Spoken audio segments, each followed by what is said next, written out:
Ranji trophy cricket ഫൈനലിൽ വിദർഭയ്ക്കെതിരെ toss നേടിയ Keralam bowling തെരഞ്ഞെടുത്തു. സെമി ഫൈനൽ കളിച്ച ടീമിൽ മാറ്റം വരുത്താതെയാണ് കേരളം കളത്തിലിറങ്ങുന്നത്. നാഗ്പൂർ വിദർഭ ക്രിക്കറ്റ് അസോസിയേഷൻ സ്റ്റേഡിയത്തിൽ നിന്ന് ഞങ്ങളുടെ വാർത്താ സംഘത്തിന്റെ തലവൻ അനിൽ വാസുദേവ് തത്സമയം ചേരുന്നു.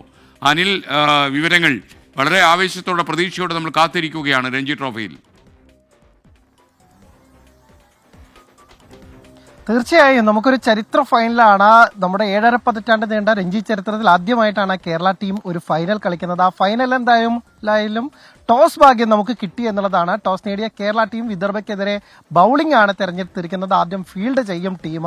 എന്തായാലും വിദർഭയെ ഒരു കുറഞ്ഞ സ്കോറിൽ തന്നെ പ്രതിരോധിച്ച് നിർത്തിയ ശേഷം അവരുടെ സ്കോറിനേക്കാൾ മികച്ച ഒരു സ്കോർ അടിച്ചെടുത്ത ഒരു ഒന്നാം ഇന്നിംഗ്സ് ലീഡൊക്കെ തന്നെയായിരിക്കും കേരളത്തിന്റെ ലക്ഷ്യം. എന്തായാലും വിദർഭയിൽ മികച്ച ബാറ്റർമാരുണ്ട്. എന്നിരുന്നാൽ പോലും നമ്മളുടെ ബൗളിംഗ് നിര ഒട്ടും മോശമല്ല. നമ്മുടെ ടീമിൽ മാറ്റമില്ല എന്നുള്ളതാണ് ഏറ്റവും ശ്രദ്ധേയമായ കാര്യം. കഴിഞ്ഞ മത്സരത്തിൽ വളരെ അപ്രതീക്ഷിതമായിട്ടൊക്കെ തന്നെ 2 താരങ്ങളെ നമ്മൾ ഉൾപ്പെടുത്തിയിരുന്നു. അത് വളരെ ഞെട്ടിക്കുന്ന തീരുമാനമെന്നാണ് ഇന്ത്യൻ സെലക്ടർമാർ പോലും പറഞ്ഞത്. കാരണം ഒരു നിർണായക മത്സരത്തിൽ, സെമി പോലുള്ള മത്സരത്തിൽ 2 പേർക്ക് അരങ്ങേറ്റം നൽകുന്നതൊക്കെ തന്നെ വളരെ അത്ഭുതപ്പെടുത്തുന്ന ഒരു തീരുമാനമായിരുന്നു. ആ ടീം എങ്ങനെയാണ്: Akshay Chandran, Rohan Kunnummal, Varun Nayanar, Sachin Baby captain, Jalaj Saxena, Mohammed Azharuddeen, Ahmed Imran, Salman Nizar, Aditya Sarwate, MD Nidheesh, N Basil. ഇതാണ് നമ്മുടെ ചരിത്ര ഫൈനലിറങ്ങുന്ന നമ്മുടെ പോരാളികൾ. എന്തായാലും ഇവർ മികച്ച പ്രകടനം കാഴ്ചവെച്ച നമുക്ക് കപ്പ് നേടിത്തരുമെന്ന് തന്നെ നമുക്ക് പ്രതീക്ഷിക്കാം.